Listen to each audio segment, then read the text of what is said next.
big jolt to Boris Johnson. Two top ministers in the British cabinet have in fact resigned, and all of this, Divya, just happened really rapidly. It happened in a span of just 10 minutes last night. So dramatic developments that have taken place as far as UK politics is concerned, and this is a move that many believe could spell the end of Boris Johnson's leadership. It's been a month of scandals that has rocked the United Kingdom. Chancellor Rishi Sunak and Health Secretary Sajid Javid resigned from the Boris Johnson government primarily over how the Prime Minister handled allegations of sexual misconduct by a senior member of the government. There were very strong statements there that were made by both. Absolutely, Rishika. In that resignation letter, Sunak has said that this may be his last ministerial job. But the public rightly expects the government to be conducted properly and also competently, taking the government very seriously. He's added that he believed that these standards were worth fighting for, and that is why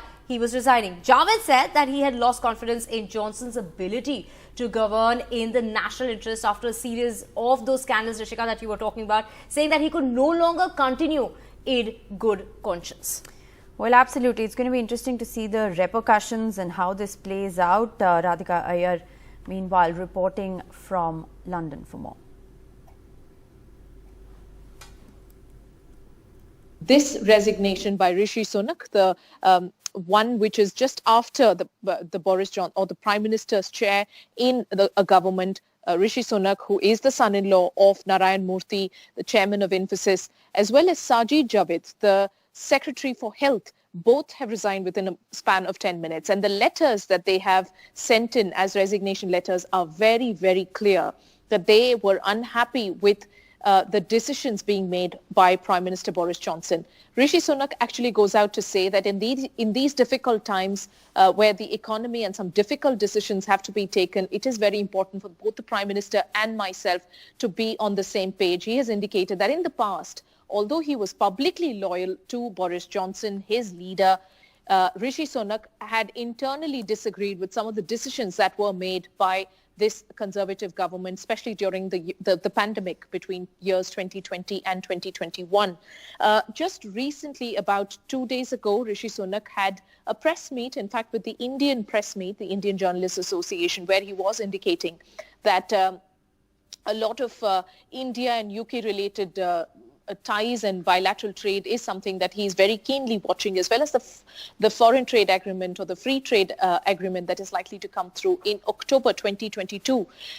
Many journalists even asked him questions about whether he is aspiring to be the Prime Minister of this nation and when there will be such a change, when there will be an Asian man leading this nation, the United Kingdom, as the Prime Minister, to which he indicated, we never know and this is only the beginning. But today in his letter, he indicates that this possibly is his last ministerial position or a job that he's holding. So clearly this is seen as a huge bolt to Boris Johnson, the Prime Minister, not just to his government, but also to him and his reputation, given 41% had rejected him as Prime Minister. Now two of his key ministers, both Rishi Sunak as well as Sajid Javid, have rejected him and have tendered their resignation. So this clearly will have a huge impact on the government itself, and it can potentially raise some questions on the continuity and the longevity of this government, or as Boris Johnson as Prime Minister.